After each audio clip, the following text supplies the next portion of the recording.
부동산 엑스파일 굿모닝 신소장의 신소장입니다. 여러분 안녕하세요.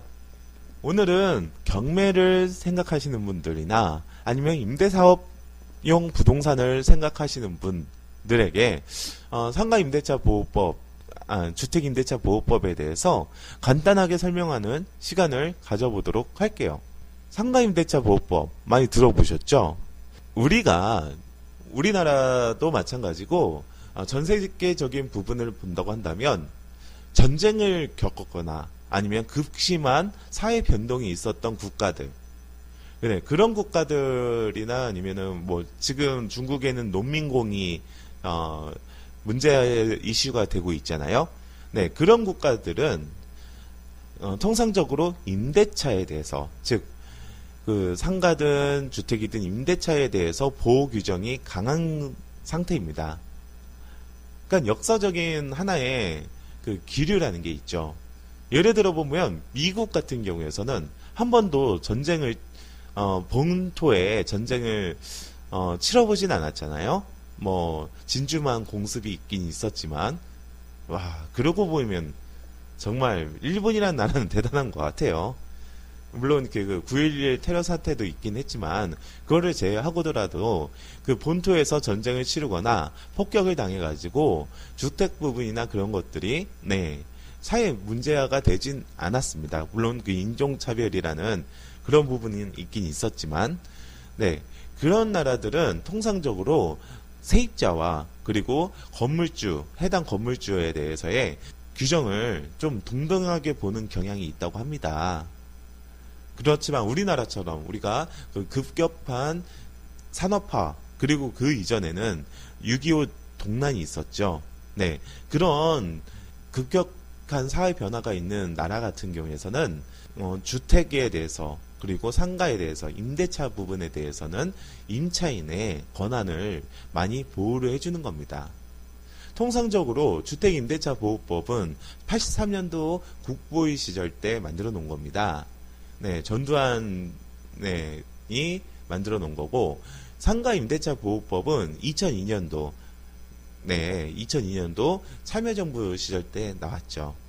주택임대차보호법은 그 적용 범위가 주거용으로 쓰이는 건물입니다.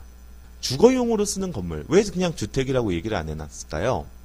우리가 주택이라고 하면 모든 우리 건축물에 대해서 한정적인 거잖아요.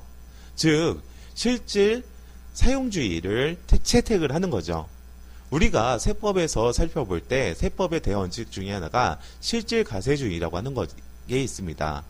예를 들어 보면 상가시설이라고 합니다. 오피스텔을 보면 되겠죠. 오피스텔은 업무용 시설입니다. 주택이 절대 아닙니다. 그런데 그 실질적으로 가세를 할 때 주거용으로 사용한다고 한다면 양도소득세에 주택에 산입이 될 수도 있는 겁니다. 즉 실질적으로 그 해당 건물이 어떤 용도로 사용하느냐, 그게 실질 가세주의라고 하거든요. 주택임대차보호법도 마찬가지입니다. 지금 등기부등본이나 아니면 건축물 대장 같은 공적장부에서 상가용이나 창고 혹은 공장으로 돼 있다고 하더라도 그게 실질적으로 주거용으로 사용하게 된다고 한다고 보면, 그리고 그거에 대해서 증빙이 되면 주택임대차보호법에 적용 대상이 됩니다. 판례는 한번 살펴보게 된다면, 판례에서는 예를 들어 보면 우리가 시골에 내려가면 1층에 상가시설이 있죠. 상가주택, 소위 말해서 그 구도심에 시골이든 구도심에 1층은 상가, 2층, 3층은 주택으로 되어 있는 것들이 있잖아요. 근데 그 1층의 상가에 들어가면 그 안에도 방이 있어요. 실제적으로 과침식 생활을 할 수 있는, 주택으로 사용할 수 있는 그 방이 있다고 치면 그 상가 부분이 조금 더 넓다고 하더라도 주 용도가 주택임이 밝혀지면 그것을 증명을 하면 주택임대차보호법의 적용 대상이라는 판례도 있습니다. 자, 그러면 상가임대차보호법을 살펴보도록 할까요? 상가임대차보호법은 우리가 1층이나 2층 상권들 있지 않습니까?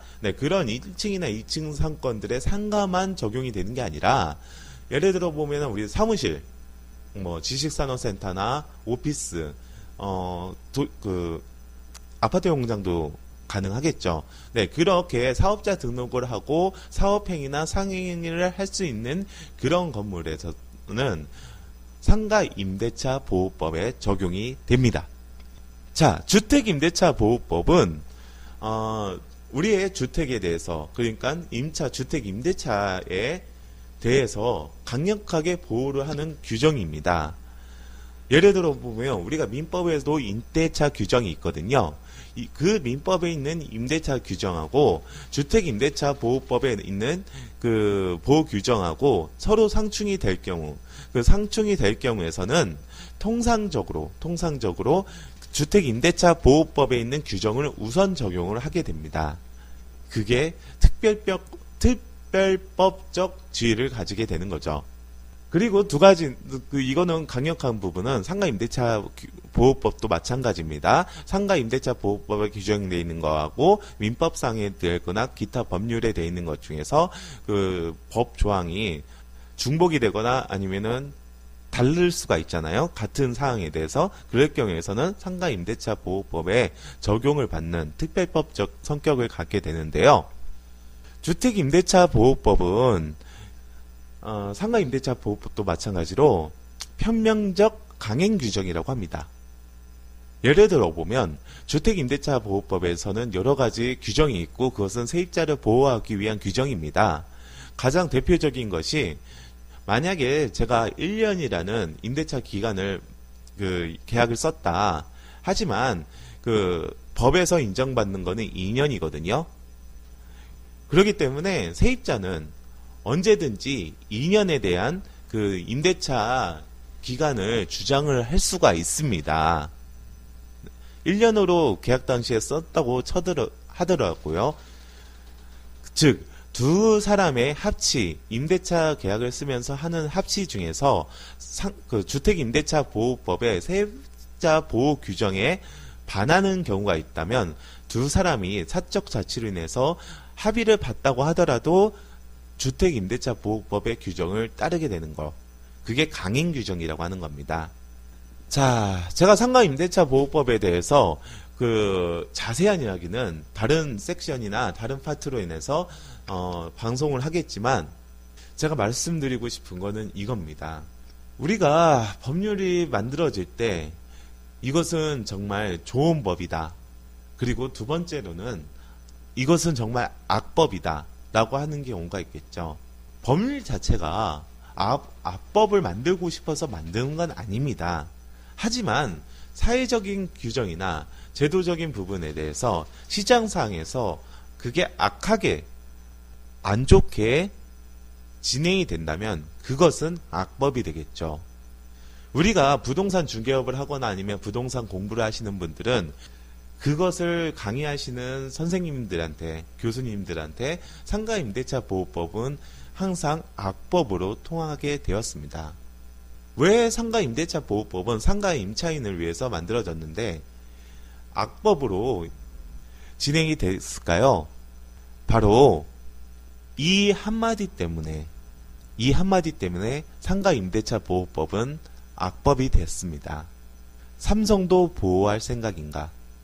이 명언 한마디는 상가임대차 보호법을 대표적인 악법으로 만들어놨습니다. 상가임대차 보호법은요, 주택임대차 보호법과 마찬가지로 민법의 임대차 규정에 되어 있는 것 중에서 상가임대차 보호법이 특별법 조건을 가지게 된다고 했잖아요. 그런데 그때 법률을 만들었을 때 당시 여당의 한 분이 모든 상가에 대해서 적용이 된다고 한다면 삼성이나 대기업들도 만약에 임차로 들어갔을 때 보호를 할 생각이냐라고 얘기를 했습니다. 그래서 생긴 것이 상가임대차 보호법에서는 그게 생긴 겁니다. 바로 적용 범위가 생긴 겁니다. 적용 범위라고 하는 건 뭐냐면 상가임대차 보호법은 모든 상가에 통용되는 게 아니라 한산보증금이라는 게 따로 있습니다. 계산 산식이 있는데 거기에서 일정 부분 이하가 됐을 경우에서 법 적용이 가능합니다. 그게 바로 상가임대차 보호법을 악법으로 만들어 놓은 독소조항이라고 볼 수 있겠거든요. 자, 예전에 우리가 리쌍 사태가 생겼잖아요. 그 가로수길에 네, 상가 주택을 50억 주고 샀죠. 그리고 1층에 곱창집 를 운영을 했던 분하고 그 분쟁이 있었습니다. 이 분쟁도 왜 생겼냐면 바로 이 한마디 삼성도 보유할 것인가 라는 한마디 때문에 분쟁의 씨앗이 된 겁니다. 리쌍이 잘못된 게 아닙니다. 리쌍은 임대인으로서 임대인의 권리를 주장한 겁니다. 그럼 그 서모 씨라고 하죠. 그 세입자가 문제가 되냐? 그 세입자분도 자신의 생계와 그리고 자신의 전 재산을 지키기 위해서 싸운 죄뿐이 없습니다. 그럼 뭐가 문제일까요? 바로 법률이 문제인 겁니다. 자, 리쌍 사태에 대해서는 간단하게 나중에 다시 말씀을 드려보긴 하겠지만, 그리고 제가 김 PD님과 그 리쌍 사태에 대해서는 간단하게 이 얘기를 드렸습니다. 네, 여하튼 이게 왜 문제가 되냐고 하면 바로 적용 범위에 제가 한상보증금을 따진다고 얘기를 드렸죠. 이게 무슨 뜻이냐고 하냐면 예를 들어 보면 우리가 그 적용 범위가 한상보증금이 5억이다. 5억이면 월세에 100을 곱하거든요. 그리고 플러스해서 그 보증금을 더합니다. 그 금액이 5억이 넘을 경우에서는 그러니까 초과가 될 경우에서는 네, 해당 법률을 적용을 못 받습니다. 리쌍 같은 경우에서는 그 개정이 계속 그 시행령으로 개정이 됩니다. 5억, 4억 그런 식으로 그 적용 범위가 매해 아니면 2년이나 3년마다 그 오르긴 합니다. 예를 들어 보면 지금 2014년 1월 1일부로 시행이 됐던 건 4억 원 이하인데 지금 현재 4억이라고 하면 지금 서울 지역 같은 경우에선 4억이고 감일 업제 구역 서울 제외된 그러면 수도권을 얘기를 합니다. 네, 그럴 경우에선 3억 원까지 네, 보호를 받는 겁니다. 3억 원이라고 하면 보증금이 5천만 원이라고 하면 월세가 250만 원 초과가 될 경우에서는 이 법률을 적용받지 못합니다. 네, 서울 지역 같은 경우를 제외하더라도 수도권 지역의 주요 상가들은 다 250만 원 이상이겠죠. 네, 우리가 도심권에 있는 1층 상가들은 임대료가 비쌉니다. 예를 들면 보면 요새 서울에 주요 지역이나 아니면 수도권 주요 지역도 평당가가 분양가가 3,500만 원 정도 합니다. 네, 상가는. 그러면 전용률이 50%라고 본다고 하고 그 전용 면적 10평짜리가 20평이죠. 분양평수. 그러면은 6억 5천이에요. 6억 5천이면 7억 정도 되겠네요. 네. 분양가가 7억 정도라고 하면 그 기대 수익률이 적어도 300만 원 이상이 돼야 됩니다. 그러면 이미 그 수도권 지역 같은 경우에서는 감일 억제권역은 수도권 지역이라고 하는데 네, 3억 원이 초과가 되는 겁니다. 보증금은 상가는 더 비싸거든요. 일반 사무실보다. 그러니까 이게 그 계속 따라주지 못하는 거예요. 그 적용 범위가. 이게 왜 문제였냐? 이게 2002년도에 법률이 만들어졌다고 제가 말씀드렸잖아요. 그러면 입법 예고를 하고 시행이 된다고 했을 때 그때 임대료가 폭등을 했습니다. 상가 임대료가 엄청나게 폭등을 했습니다. 어느 정도로 폭등을 했냐면 2배는 우습고요. 그리고 두 번째로는 우리가 공인중개사들이 상가 중개업을 하시는 분은 그 상가 임대차 보호법을 생기기 전과 후를 비포 애프터로 나눌 정도로 상가 임대료가 폭등을 했습니다. 그게 임대인 잘못일까요? 임대인의 입장에서는 이 법률이 아이고 세입자분한테 일방적으로 유리하구나 라고 생각을 하고 법 적용을 피하기 위해서 폭등을 시킨 거죠. 사회 문제화가 됐고 그것 때문에 자살하신 분도 많이 있습니다. 비단 그것뿐만 아닙니다. 그래서 상가임대차 보호법은 대표적인 악법이라고 얘기가 되는 겁니다. 왜 그러냐면 봐봐요. 법을 만들 당시에는 좋은 거죠. 그래 고액으로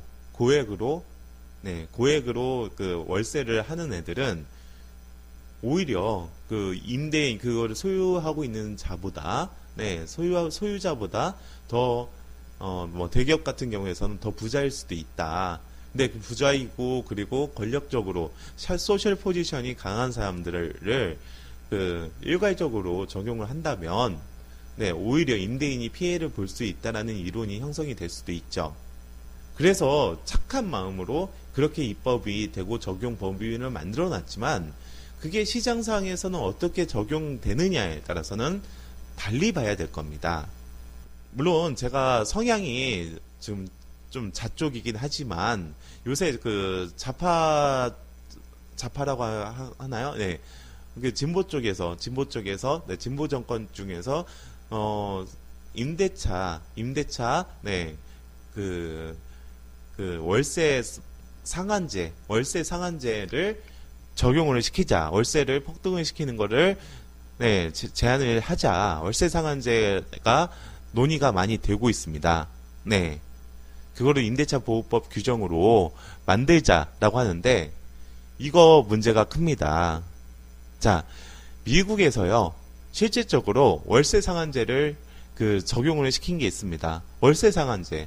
월세를 사는 사람들은 사회적 약자다. 임대인보다, 소유자보다. 네. 그게 당연히 우리가 생각할 수 있는 표면적인 생각이죠. 그게 맞고요.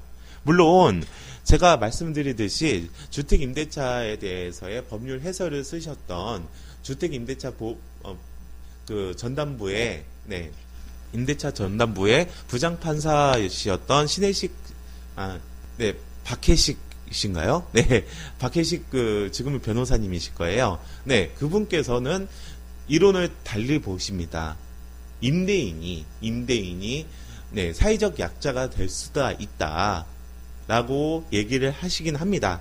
네, 왜 그러냐면 제가 그분을 잘 이해는 합니다. 왜 그러냐면 우리가 채권적 전세가 많죠. 네, 채권적 전세, 갭 투자하시는 분들은 그 전세에 들어가는 사람이 더 네, 사회적으로 더 좋을 수도 있습니다. 소유자보다요. 네, 그런 분쟁 때문에 왜 그러냐면 보증금 반환 소송을 많이 당했을 거고 그러면은 그런 채권적 전세나 아니면은 전세권으로 인기한 것들이 많았을 거라고 보여집니다. 보증금을 못 빼준 거죠. 일반 월세도 물론 보증금이 들어가지만 네, 전세에 대해서의 분쟁이 많았기 때문에 그런 생각을 가지실 수도 있지만 대한민국의 특별한 사항이고요. 갭 투자라는 명목하에 그런 게 있을 수도 있겠지만 우리가 통상적으로는 서민이 임차야로 들어가고 월세를 낸다고 보시면 되죠. 그러면은 그분들을 지키기 위해서 월세 상한을 막자라고 하는 거는 좋은 입법 취지입니다. 근데 문제가 생긴 거죠. 미국에서 월세 상한제를 시행했던 모습을 모니터링하고 시뮬레이션 했던 모 경제학자는 이런 얘기를 했습니다. 월세 상한제는 폭격 다음으로 도시를 초토화시키는 확실한 방법이다 라는 얘기를 했습니다. 왜 그러냐면 저도 지금 임대를 많이 주고 있습니다. 임대를 많이 주고 있긴 한데 우리가 전세와 임대와 월세랑 약간의 차이점은 민법상의 차이점도 있습니다. 민법상에서는 전세 같은 경우에서는 엄밀히 말하면 전세권자에 대한 얘기죠. 채권적 전세에서는 아닐 수도 있지만 우리가 간행이 잡힌 거는 그냥 사용 수익을 할 수 있는 일반적인 의무를 부여를 시킵니다. 임대인에게요. 그렇기 때문에 도배장판은 전세권자가 한다, 전세입자가 한다라는 간행이 잡혀 있는 거고요. 네, 그 민법상에서 임대차 규정을 본다고 한다면 사용 수익을 할 수 있는 적극적인 의무를 임대인에게 부과를 시킵니다. 네, 그 규정에 나와 있어요. 그렇기 때문에 저는 월세를 많이 집어넣거든요. 그렇기 때문에 거기에 대해서의 수리나 그런 부분들, 네, 임대 수익률을 깎아먹는 그런 부분들이 많이 있어요. 근데 월세 상한을 시킨다고 한다면, 제한을 시킨다고 한다면 그런 것도 관리를 안 한다는 겁니다. 세입자분이 관리를 하시겠어요? 자기 집도 아닌데. 그리고 암거래가 형성이 된다고 하는 거죠. 예를 들면 신고용은 얼마가 되고 나머지는 다른 계좌로 붙여달라.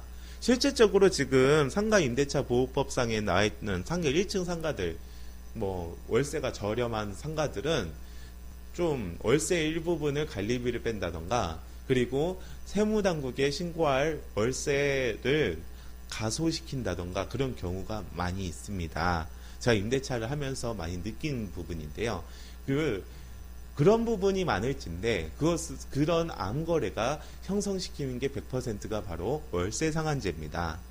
이거는 월세 상한제하고 권리금, 내가 권리금까지도 얘기해 드릴게요. 월세하고 권리금은 대표적인 지하 경제거든요. 그것을 양성화시킨다? 힘듭니다.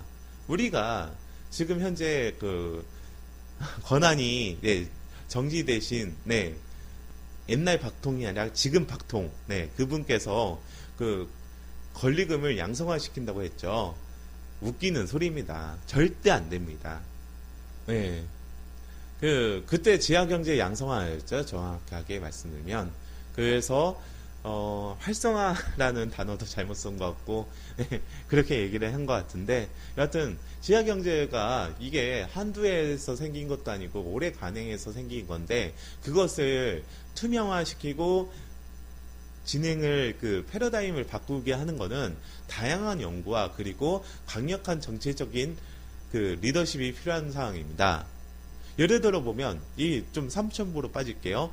우리가 부동산 거래 자체는 되게 투명하지 않았습니다. 우리가 계약서 2장으로 가는 것도 비일비재했어요. 실제 거래 계약서와 신고용 계약서를 따로 썼습니다. 지금은 우리가 이거는 되게 불법 아니냐 그렇게 볼 수도 있죠. 근데 그 불법이 아니었습니다. 왜 그 2장으로 갔냐? 신고용은 왜 따로 썼느냐? 신고용은 말 그대로 세금이 거기에 가표가 되잖아요. 예를 들면 취득세 같은 거. 그 신고용은 그렇게 써놓고 실제적인 계약서, 예를 들면 다운 계약서죠. 이면 계약서도 많이 썼습니다. 근데 그게 불법이었나? 불법은 아니었습니다. 일부는 불법, 일부는 불법이 아니었습니다. 예를 들어 보면 왜 그러냐? 우리가 지금 자동차를 살 때 다운 계약서 많이 쓰잖아요. 신고할 때. 그거랑 같은 의미라고 보시면 됩니다. 취득세는 당시에는 신고가액이었습니다. 신고가액. 실제 거래가액이 아니라 신고가액이었습니다. 지금 자동차도 신고가액이잖아요. 그리고 거기에서 정해놓은 그 공시지가나 그런 그 가표가 있으면 거기에서 비교 위해서 그 비싸게 신고가 된 거나 아니면은 그 가표가 더 비싸다. 그러면 그 둘 중에 하나 기준을 잡는 겁니다. 그렇기 때문에 신고가액을 하는 건데, 지금 그게 노무현 대통령 참여정부 때 완전 바꿔버렸거든요. 실제 거래가라는 단어와 함께 2006년도부터 완전히 바뀌어버렸습니다. 지금 부동산 정책에서는 우리가 그 김영삼 대통령이 금융실명제로 해서 한 획을 그었다고 하잖아요. 금융권에서는. 노무현 대통령은 제가 보기에는 그 국회법도 그렇고요. 물론 그 전 정부에서 추진이 됐을 거라고 보여지긴 하지만 그 부동산 패러다임을 많이 바꿨습니다. 많이 바꿨습니다. 어디까지 가다가 이렇게 얘기가 여기까지 넘어갔을까요? 여하튼 정부에서 인위적으로 시장을 막는다는 거는 힘듭니다. 그 3년 월세 상한제는 실패한 정책이 될 겁니다. 어쩔 수가 없어요. 그거는 시장 상황을 그렇게 인위적으로 접근을 할 수가 없습니다. 좋죠. 서민들을 위하고 그 주거 비용이 많은 우리나라 같은 경우에서 그것을 국가가 서민을 위해서 제한을 시킨다면 좋습니다. 하지만 시장은 그렇게 녹록하지 않거든요. 만약에 그런 게 됐다고 한다면 입법적인 활동으로 우리나라는 벌써 천국이 됐었을 겁니다. 좋은 국가가 됐겠죠. 내가 정치 얘기는 안 하려고 하는데, 제가 어느 글을 봤을 때 가장, 공감이 됐던 게 한 가지가 있어요. 그게 무슨 공감이었냐면, 김영란법 때 3만원 금품이었잖아요. 근데 그때 공무원분들이, 국회의원분들이 국감 현장에서 25,000원짜리 도시락을 먹었어요. 3만원 이하다. 라면서 사진을 찍고 그것도 올렸다고 하죠. 그게 여당인지 야당인지 모르겠어요. 근데 그것을 맹비난을 하는 겁니다. 왜 그러냐면, 애초부터 직무에 관련된 거나 그런 것들 금품을 받지 말아야 된다는 거고, 3만원은 그 이상은 처벌을 하겠다는 거지, 법률 자체는 그 공직원이 물론 여러 직군들이 포함이 됐지만 그 직무에 관련해서 금품을 받지 말라는 겁니다. 그러니까 이미 25,000원짜리 도시락도 위법이라는 거죠. 처벌을 안 한다는 거지. 그러니까 아예 그런 거를 올리거나 생색을 내지 말았어야죠. 그냥 법만만 피하면 된다. 그런 의미잖아요. 법을 지켜야 된다가 아니라 3만원 이하짜리를 먹는다. 웃긴 거잖아요. 네. 저는 여든 야든 국회의원을 정말 싫어해요. 많이 싫어해요. 아나키스트. 네. 반정부주의자? 그 정도 급진적이진 않는데, 네. 여하튼, 이야기가 너무 같습니다. 상가임대차 보호법이 악법이 된 이유는 그겁니다. 입법 취지는 좋죠. 모든 법률은요, 입법 취지는 좋습니다. 삶을 편하게 만들고, 편안하게 만들고, 발전을 시키는 거죠. 실질적으로 발전이 많이 됐고요. 하지만, 시장 사항, 그리고 시장이 이 법에 통해서 어떻게 작용이 되는지, 그것을 알아봐야겠죠. 삼성을 보호해 줄 건가? 이거는 실질적으로 법을 만들 때, 어디 법사위인가요? 어디서, 그때 여당이면은 열린우리당이겠네요. 그 의원이 얘기한 단어입니다. 그래서 저는 반문을 합니다. 삼성을 보호하면 좀 어떻습니까? 삼성 한번 보호하고 그 밑에 있는 수많은 훨씬 많은 범위의 사람들이 편안하게 상가 임대차 보호법을 보호를 받았으면 삼성을 막고자 적용 범위를 만들어 놨는데 서민 소상공인이 자살을 했다면 이게 좋은 법입니까? 그 법이 좋은지 안 좋은지를 살펴보게 된다고 한다면 그 법의 예외 조항이 많이 생기는지, 즉 덕지덕지 누더기가 되는지 안 되는지 그걸 살펴보면 됩니다. 우리가 그 리쌍 세태를 한번 제가 나중에 다시 말씀드린다고 했는데 그때 맘상모 가로수길 그게 그 상가 주민들 연합체입니다. 그분들이 즉 입법 청원을 해가지고 통과가 된 게 있습니다. 요새 솔직히 말씀드려서 지금 여론들이나 그 언론들의 행태를 본다고 한다면 언론들은 당연히 세입자를 두둔하게 하지만 여론이 그렇게 좋지 않았습니다. 그 서모 씨 그 세입자분한테 그 곱창집한테 그 우장창창이었나요? 여하튼 여론은 좋지 않았는데 근데 이 망사모 분은 대한민국 법률을 바꿨습니다. 1인 시위나 그 지속적인 피켓 시위로 인해서 상가 임대차 보호법에 적용되지 않는 업종에 대해서도 그 초과된 부분에 대해서도 최소한의 제3자한테 대항할 수 있는 권리 그리고 임대인과 임차인에게 보호를 받을 수 있는 권리를 보장을 받을 수 있는 법 개정이 되었거든요. 이게 법률이 2002년도죠. 13년 동안 수많은 서민들을 울게 만들었고 피눈물 나게 만들었던 그 법률을 국회의원도 아니고 물론 국회의원이 하겠죠. 변호사도 아니고 정부가 아닌 소상공인이라고는 할 수 없습니다. 그 최고의 요지의 상업을 영위하시는 분이니까요. 상인분들이 바꾼 겁니다. 아주 큰일 하신 겁니다. 그거는 제가 봤을 땐. 자, 오늘은 원래는 투자 포인트를 잡고 이야기를 드리려고 했는데 너무 법률적인 얘기만 드린 것 같네요. 그 정치적인 얘기 같습니다. 부동산 엑스파일, 오늘은 상가 임대차 보호법에 대해서 이야기 드렸습니다. 여러분 감사합니다.